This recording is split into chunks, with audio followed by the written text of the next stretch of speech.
প্রত্যেকের মধ্যেই কিন্তু এরকম সুপ্ত স্বপ্ন, ইচ্ছে, আকাঙ্ক্ষা প্রচুর রয়েছে।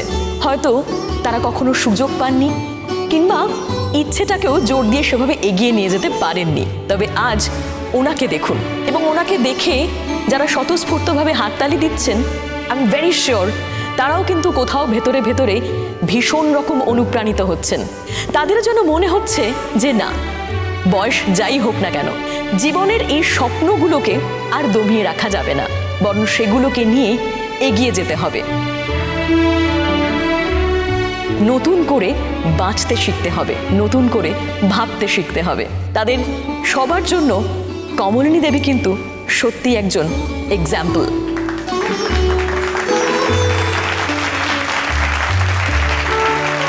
আমাদের ফাউন্ডেশনের পক্ষ থেকে এবার সভাপতি ত্রিদীপ বাবুকে আমি অনুরোধ করছি আমাদের আজকের বিজয়িনীকে সংবর্ধনা জানানোর জন্য।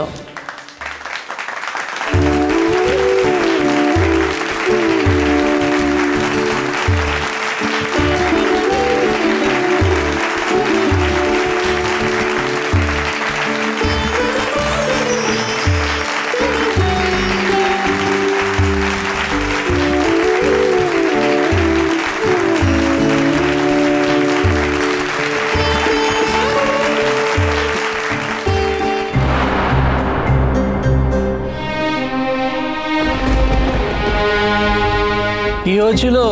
স্বতন্ত্র ক্লাস শেষ করে স্টাফ রুমে ঢুকতে ঢুকতেই হঠাৎ অসুস্থ হয়ে পড়ে। প্লিজ ওনাকে আগে অ্যাডমিশনটা করিয়ে নিন, তারপর বাকি সব কথা হবে। এবার সবার মতো কমলিনী মুখার্জিরও জ্বলে ওঠার গল্প শুনে নেওয়ার পালা। ওনার মুখ থেকেই শুনতে চাইবো আমরা, ওনাকে অনুরোধ করছি।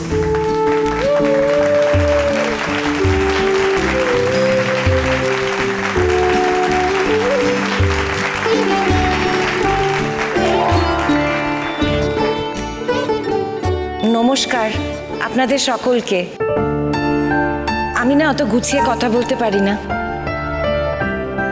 এই যে আপনারা বললেন আমি একজন গৃহবধূ, হ্যাঁ, আর বিয়ের কয়েক বছরের মধ্যেই আমার স্বামী মারা যান। তখন আমি 3টে ছোট ছোট বাচ্চা নিয়ে হাবুডুবু খাচ্ছি। আমার ছবি তুলতে আর ছবি আঁকতে খুব ভালো লাগতো, কিন্তু ওই তারপর যা হয়, সকলের যা হয় আমারও তাই হয়েছে। এই সমস্ত কথা আর আমার মনেই ছিল না সংসার করতে করতে। না না, যেই নাম্বার থেকে ফোন এসেছিল সেটা তো কমলিনী ম্যামের নাম্বার, আর বৌঠার নামটা লিখে উঠেছিল। কেউ তো ফোন ধরছে না। কিন্তু তারপর আমার জীবনে একজন মানুষ আসে। লোকের জীবনে দিশা দেখানোই তার কাজ, বা বলতে পারেন তার জীবনের ব্রত। আজকের দিনটা আমি তাকেই উৎসর্গ করছি।